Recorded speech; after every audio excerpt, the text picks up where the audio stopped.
My message this morning is coming in 3 parts as we begin a series on who God is. God is ... How would you answer that question? This is part 1 of the message, by the way. But where do you start on that? For many people, the starting question is there a God? But then if there is a God, which God? Because there are lots of gods talked about. And if it is a particular God, where can I meet that God? How can I engage with that God? It raises so many questions, doesn't it? Does God really exist? Is there a God?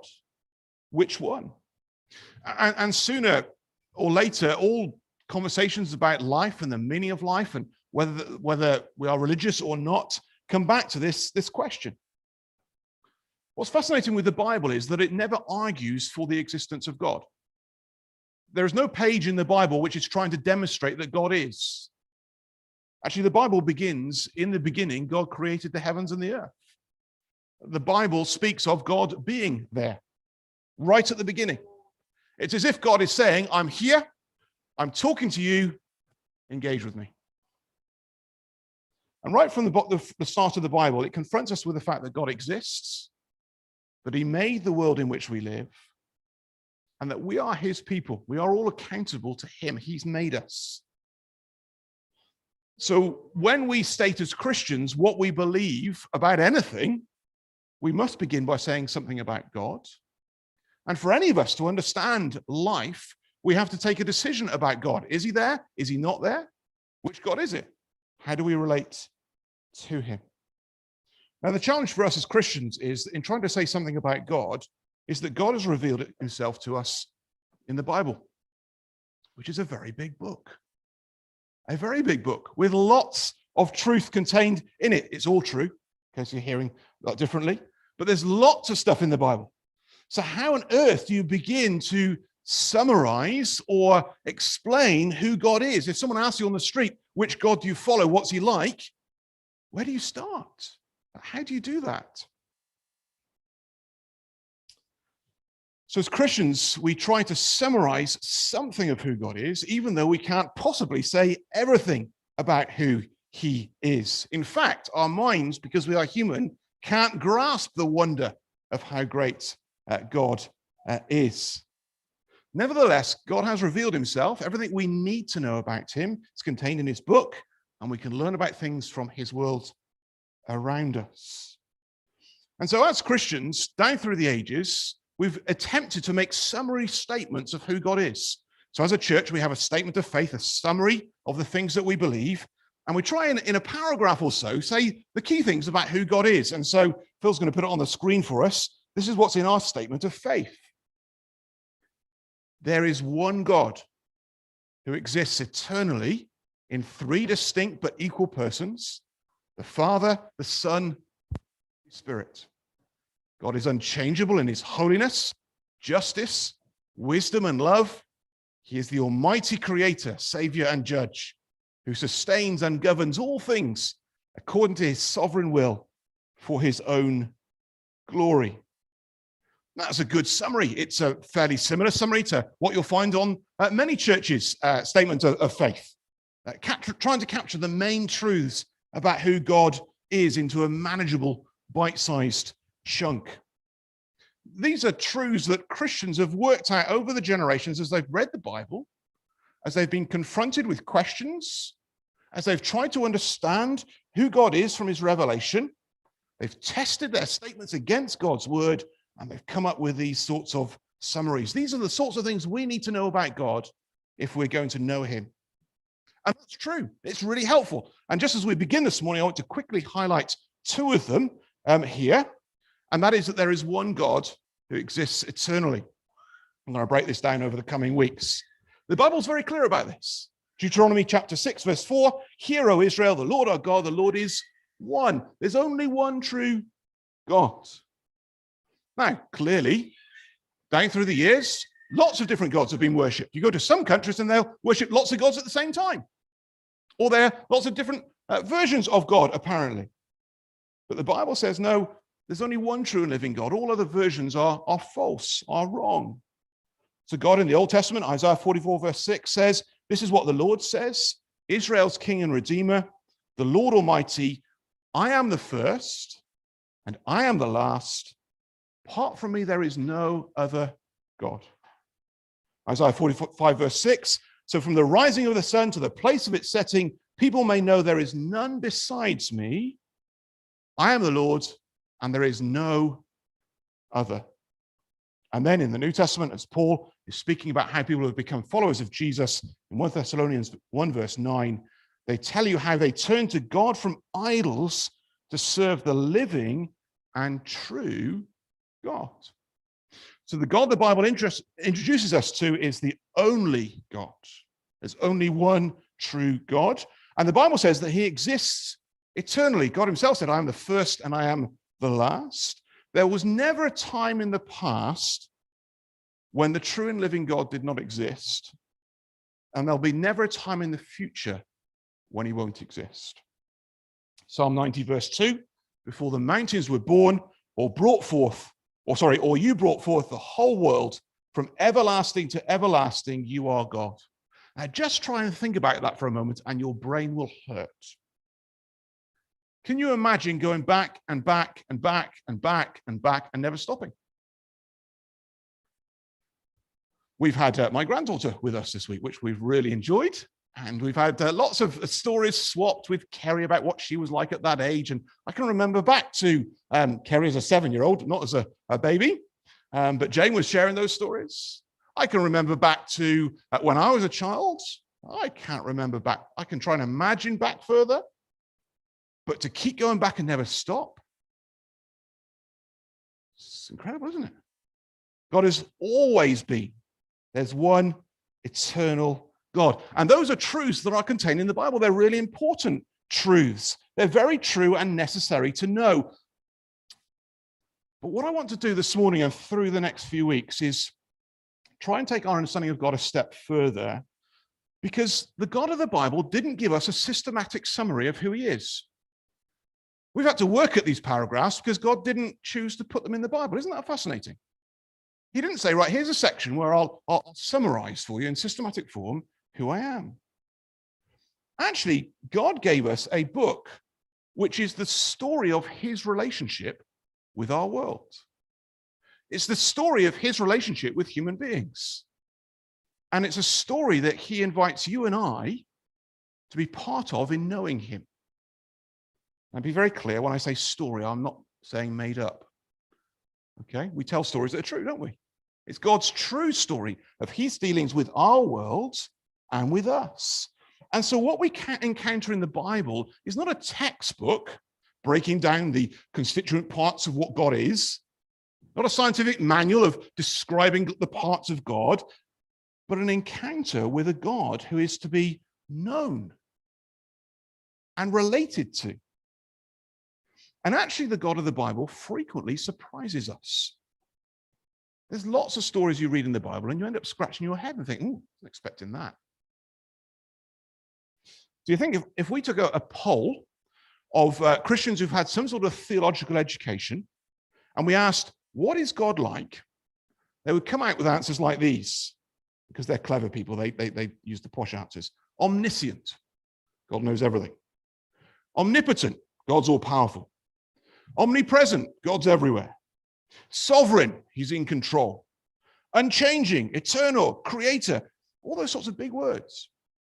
And as you read the Bible, they're all true. But they're used in describing or helping us to understand the God that we encounter. Actually, those sorts of statements lie behind the scenes of the Bible, not at the fore. And actually, as you encounter God in the Bible, you meet a God who at times seems to change his mind. A God who seems to argue and discuss with his people. A God who expresses frustration. A God who regrets past actions. And you scratch your head and think, hang on, how does that work? But that's how he reveals himself to us in the story. And so what I want us to unpack over the coming weeks is a summary statement that God himself gives in one of those stories as he introduces himself to his people. It's in the midst of one of those encounters with the leaders of his people. Okay, so let's come back to chapter 2. We're going to be turning to, chapter 2, part 2 of the message. And we're going to be turning to Exodus chapter 33 and chapter 34.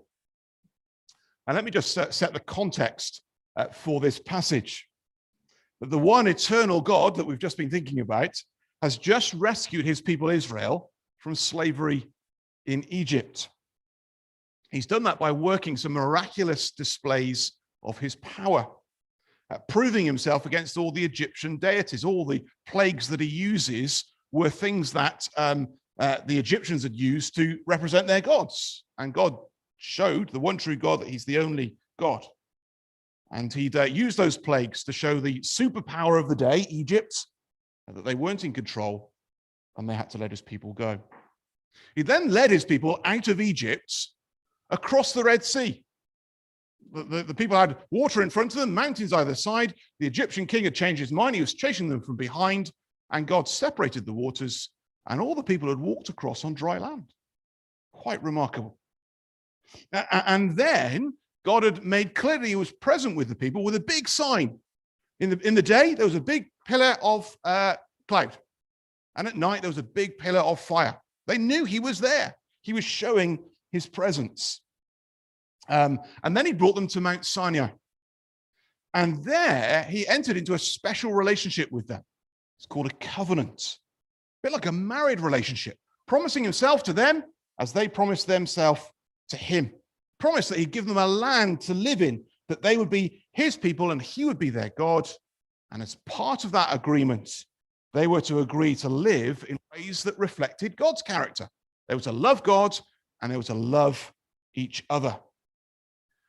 But even as God is on the mountain finalizing that agreement with Moses, down below, the people have got impatient. They say in Exodus 32, verse 1, when the people saw that Moses was so long in coming down from the mountain, they gathered around Aaron and said, "Come, make us gods who will go before us. As for this fellow Moses who brought us out of Egypt, we don't know what's happened to him. We haven't seen Moses for a while. He's our link with God. We've kind of lost sight of that, so let's make our own."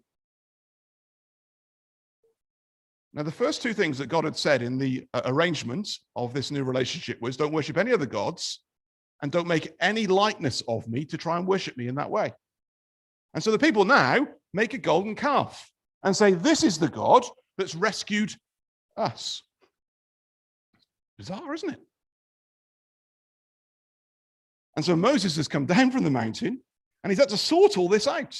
He's punished the key offenders, as well as pleading with God not to give up on these people because of their sin.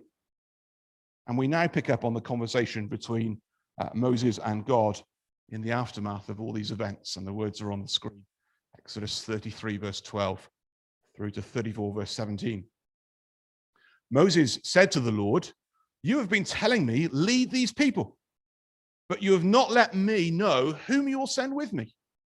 You have said, I know you by name, and you have found favor with me.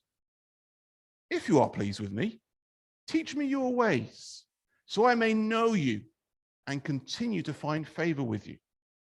Remember that this nation is your people." The Lord replied, "My presence will go with you, and I will give you rest." Then Moses said to him, "If your presence does not go with us, do not send us up from here. How will anyone know that you are pleased with me and with your people unless you go with us? What else will distinguish me and your people from all the other people on the face of the earth?" And the Lord said to Moses, "I will do the very thing you have asked, because I am pleased with you and I know you by name." Then Moses said, "Now show me your glory." And the Lord said, "I will cause all my goodness to pass in front of you, and I will proclaim my name, the Lord, in your presence. I will have mercy on whom I will have mercy, and I will have compassion on whom I will have compassion." But he said, "You cannot see my face, for no one may see me and live." Then the Lord said, "There is a place near me where you may stand on a rock. When my glory passes by, I will put you in a cleft in the rock and cover you with my hand until I've passed by. Then I'll remove my hand and you'll see my back, but my face must not be seen. The Lord said to Moses, chisel out 2 stone tablets like the first ones, and I will write on them the words that were on the first tablets, which you broke. Be ready in the morning, and then come up on Mount Sinai. Present yourself to me there on top of the mountain. No one is to come with you or be seen anywhere on the mountain. Not even the flocks and herds may graze in front of the mountain. So Moses chiseled out 2 stone tablets like the first ones and went up Mount Sinai early in the morning, as the Lord had commanded him. And he carried the 2 stone tablets in his hands. Then the Lord came down in the cloud and stood there with him and proclaimed his name, the Lord. And he passed in front of Moses, proclaiming, the Lord, the compassionate and gracious God, slow to anger, abounding in love and faithfulness, maintaining love to thousands, and forgiving wickedness, rebellion, and sin. Yet he does not leave the guilty unpunished. He punishes the children and their children for the sin of the parents to the 3rd and the 4th generation. Moses bowed to the ground at once and worshipped. Lord, he said, if I have found favor in your eyes, then let the Lord go with us. Although this is a stiff-necked people, forgive our wickedness and our sin, and take us as your inheritance. Then the Lord said, I am making a covenant with you. Before all your people, I will do wonders never before done in any nation in all the world. The people you live among will see how awesome is the work that I, the Lord, will do for you. Obey what I command you today. I will drive out before you the Amorites, Canaanites, Hittites, Perizzites, Hivites, and Jebusites. Be careful not to make a treaty with those who live in the land where you are going, or there will be a snare among you. Break down their altars, smash their sacred stones, and cut their Asherah poles. Do not worship any other god, for the Lord, whose name is jealous, is a jealous God. Be careful not to make a treaty with those who live in the land, for when they prostitute themselves to their gods and sacrifice to them, they will invite you and you will eat their sacrifices. And when you choose some of their daughters as wives for your sons, and those daughters prostitute themselves to their gods, they will lead your sons to do the same. Do not make any idols. Thanks, Phil. Can we advance the slide?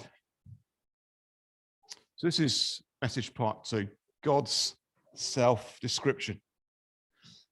Moses is on the mountain seeking God's reassurance that he's still going to go with them after the people have made such a spectacular mess of things. He wants to know that God is going to go, because if frankly God's not coming, Moses isn't going. Unless God is doing this, Moses isn't interested. But then he makes a really fascinating request, doesn't he? He says, show me your glory. That's a fascinating request, because Moses first encountered God, as far as we know, at a burning bush. It was a fascinating sight. Moses is in the wilderness looking after the sheep, and he notices this bush that's on fire, but it's not being consumed by the fire. It's not disappearing. And so he's intrigued and goes across, and God speaks to him from the bush. Take off your sandals, Moses. You're on holy ground. You're encountering God. Moses has already seen that of God. This is the same Moses who has been told by God, this staff in your hand, it's going to be a symbol of my presence with you. And he's seen God change the staff into a snake and back again. He's seen God through the pointing of the staff to turn the river Nile into blood and separate the Red Sea. He's seen the plagues of the frogs, the flies, the lice, and the hail. Moses has seen all of these amazing sights. He's seen God produce water from a rock that he hit with the staff. He's seen all of those things. And yet now he says, God, I want to see your glory. It's fascinating, isn't it? Hasn't he seen enough? What else is he asking for now? And staggeringly, God agrees. God agrees to allow, as God himself says, all his goodness to pass in front of Moses and to proclaim his name in Moses's presence. Now that sounds a very strange thing, doesn't it? If I walk past you saying, I'm Paul James Gamston, wouldn't help me an awful lot, would it? You'd all be wondering, and you are now, aren't you? I didn't know his middle name. It doesn't seem to convey a lot, does it? You can draw things out of it. He's part of the Gamston clan and so on. He's not Matthew. But when God says he's going to reveal his name, it's more than just the name that's attached, the label. It's an expression in the Bible. The name is an expression of the character of the person behind the name. That's why names are so often given with great significance and meaning, rather than just picked from the top 500 names of boys' names at the moment, or whatever it happens to be. So God says, I'm going to allow my goodness to pass in front of you. I'm going to proclaim my name. You're going to get a distilled essence of who I am. You're going to hear that bit. And then he says, but Moses, you can't see my face, because no human being could cope with that.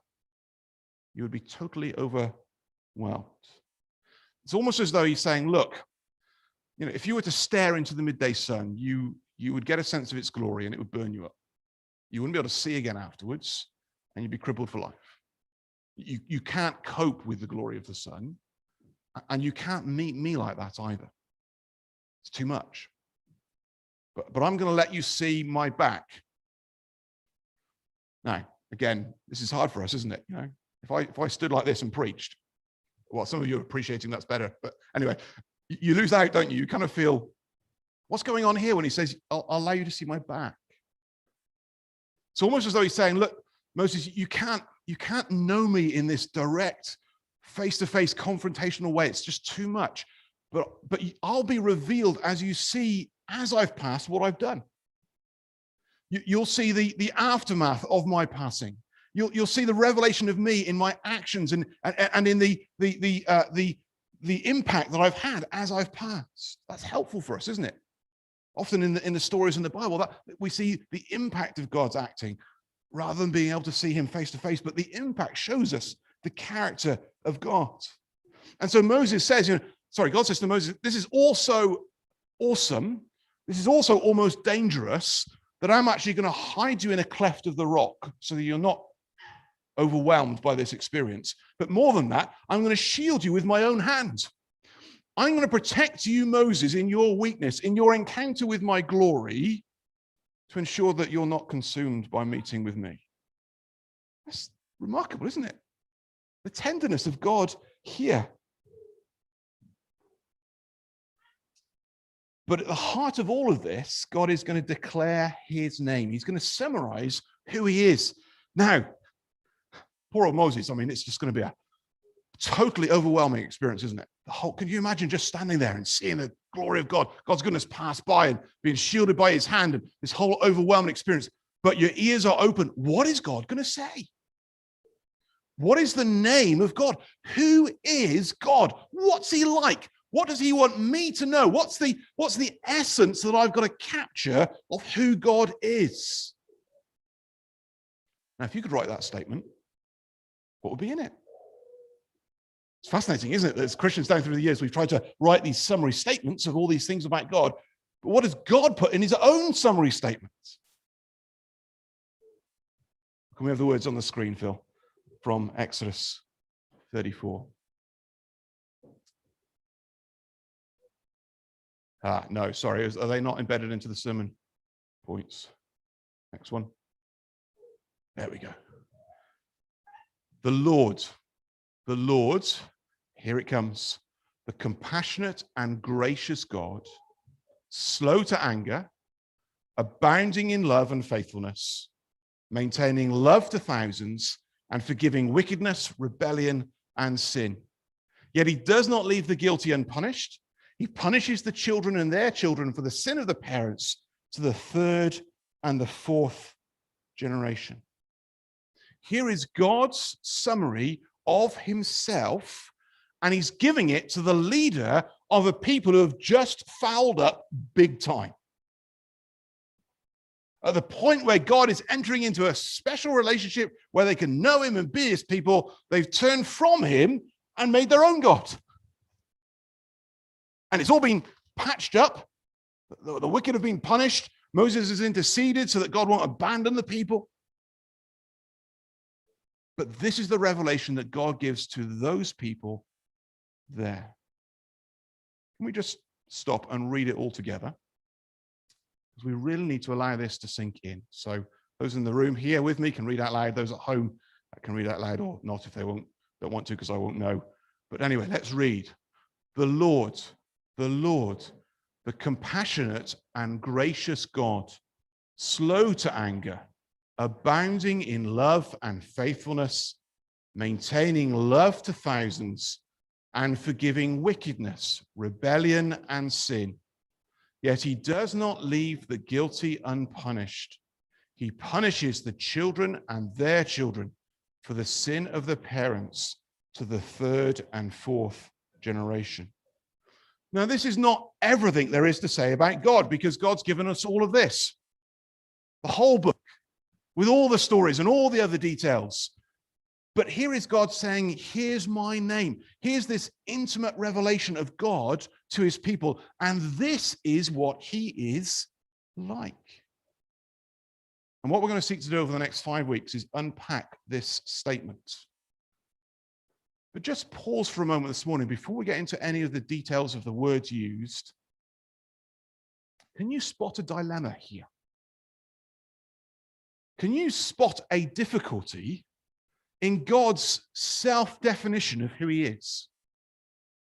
In this summary of what God is like, can you spot a problem? It says God forgives wickedness, and yet he doesn't leave the guilty unpunished. How do you put those two together? How on earth does that work? God, as he reveals who he is to Moses in this summary statement, reveals an almost inherent contradiction. How does this work? It's interesting how Moses responds to this declaration. Verse 8, Moses bowed to the ground at once and worshipped. Lord, he said, if I have found favor in your eyes, let the Lord go with us. Although this is a stiff-necked people, forgive our wickedness and our sin, and take us as your inheritance. So Moses owns up straight away, we are a wicked and sinful people. We are stiff-necked. But forgive us. So he latches onto that, doesn't he? Here is the compassionate, gracious, slow to anger, forgiving God. Lord, hold on to us. We are sinful. Forgive us. But how? When God's also got to punish the wicked. How is this going to work? How is this going to play out? And it's interesting, isn't it, as you read on, how God responds next. God says to Moses, I will go with you, but then he reiterates with a bit of, padding's the wrong word, more explanation, the first two commandments. He says to them in verse 14 of chapter 34, do not worship any other God, for the Lord whose name is jealous is a jealous God. Now, when we use jealous, we use it in a very negative way. But here it's in the picture of a loving husband who loves his wife, who wants that exclusive relationship with his wife. He's not going to share her with another husband. It's an exclusive. He's jealous of that. The trouble is we think of jealous husband being the husband who won't let the wife out of the house. She's not allowed to have any other friends. She's not allowed to engage with anybody. It's got such a negative connotation. But God is describing himself here as saying, look, I'm the only true God. I'm the only one who will do you good. I'm the one who gave you your life. I'm the one who loves you. I'm the one who can fix the problem. And I want that exclusive. Don't go chasing after the other gods. When you get into the promised land, there's going to be temptations to do all sorts of other things. Don't go there. Because there's only one eternal true God. And then he says to them, chapter 34, verse 17, and don't make any idols. None of this silly business about saying, oh, look, let's make a cow. That's our God. As if. Don't try and represent me in any form because it will fail. Now, God himself at times uses language to describe himself. He says, sometimes he says, I'm like a mother nursing a child.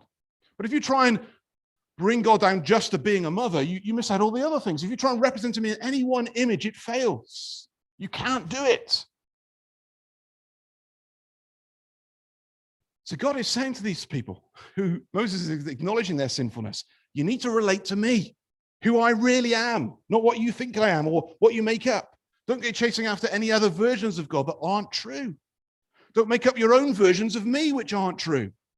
Relate to me. And who's the me? The compassionate and gracious God, slow to anger, abounding in love and faithfulness, maintaining love to thousands and forgiving wickedness, rebellion, and sin. Yet he does not leave the guilty unpunished. He punishes the children and their children for the sin of the parents to the third and the fourth generation. And there's a sense in which this seeming contradiction at the heart of God, this seeming dilemma, is going to be played out through the story of the Bible. You see all the way through the Old Testament, the constant wickedness of the people and God's forgiving and also punishing. But it can't work together. There's got to be another solution. And then we come to Jesus. And that's where we find the solution. That's how God is going to solve the dilemma. That he reveals to us that he loves to forgive the wicked, the rebellion, and the sin. And yet he doesn't leave the guilty unpunished. There must be just punishment for sin. But we're going to unpack that in the coming weeks.